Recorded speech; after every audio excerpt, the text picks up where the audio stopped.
On ouvre maintenant notre page UNOC, le sommet des Nations Unies sur les océans.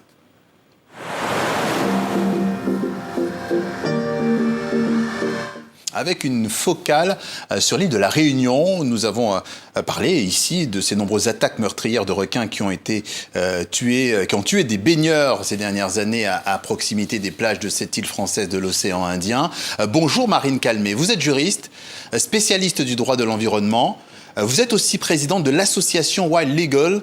Juste avant l'ouverture de ce sommet, de l'UNOC, vous avez pris part à un procès fictif organisé autour de la politique d'abattage des requins sur l'île de la Réunion, des requins tués parce qu'ils s'approchaient un peu trop du rivage. Quel était l'objectif principal de ce procès fictif ? Eh bien, l'objectif de nos procès chaque année, c'est de soulever justement des controverses autour de la question de la protection par le droit de l'environnement au regard de la reconnaissance des droits de la nature. Les droits de la nature, c'est un mouvement mondial qui vise à reconnaître que l'océan et toutes les entités qui composent cet océan, eh bien, elles sont des sujets de droit. Elles ont des droits propres. Et donc de questionner finalement notre relation à eux par le droit grâce à un procès très concret pour illustrer justement la difficulté que nous avons à cohabiter avec ces espèces, en particulier avec les requins. Alors justement, les requins, les étoiles de mer, l'océan lui-même, vous voulez leur donner une sorte de statut de personne physique ou morale qui pourrait donc attaquer en justice, c'est ça ? En fait, il s'agit effectivement de reconnaître d'une part que l'océan, mais aussi la nature, eh bien, sont des écosystèmes, des sociétés à part entière en tant que personnes et sujets politiques. Elles devraient avoir des droits. Or, dans notre société, eh bien, la nature n'a aucun droit.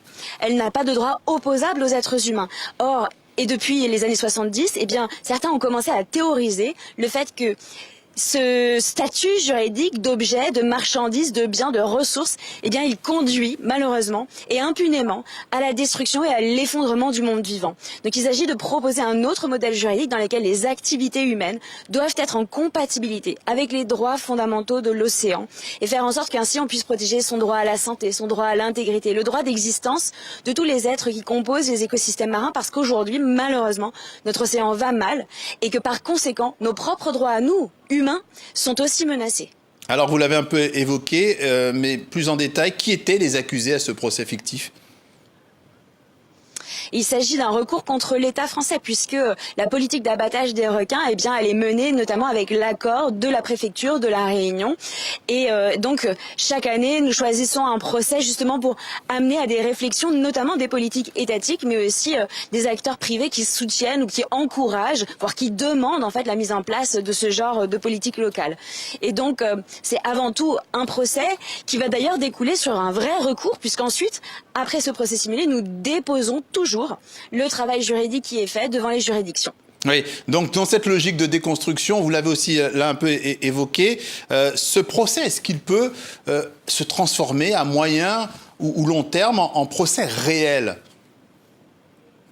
Tout à fait. D'ailleurs, par exemple, à la suite de notre premier procès simulé en 2019, nous avons déposé le premier recours en France pour faire reconnaître les droits d'un fleuve, en l'occurrence le fleuve Maroni en Guyane française, qui meurt du fait des activités d'orpaillage illégal et de l'inaction fautive de l'État français.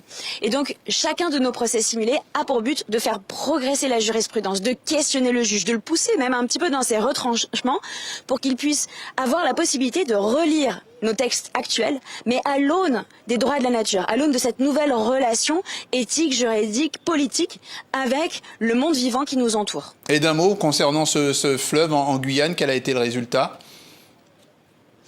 Nous attendons toujours la réponse du juge, mais ce serait une grande première et ce ne serait pas unique au monde, puisqu'en l'occurrence, nous nous sommes inspirés d'une décision en Colombie sur un fleuve, le fleuve Atrato, où justement le juge constitutionnel a dit « droit humain et droit de la nature, c'est le même combat ». Marine Calmet, spécialiste du droit de l'environnement. Et on rappelle aussi votre livre « Justice pour l'étoile de mer », coécrit avec l'océanographe François Sarano, paru en France aux éditions Actes du Sud. Merci d'être passé par le journal de TV5 Monde.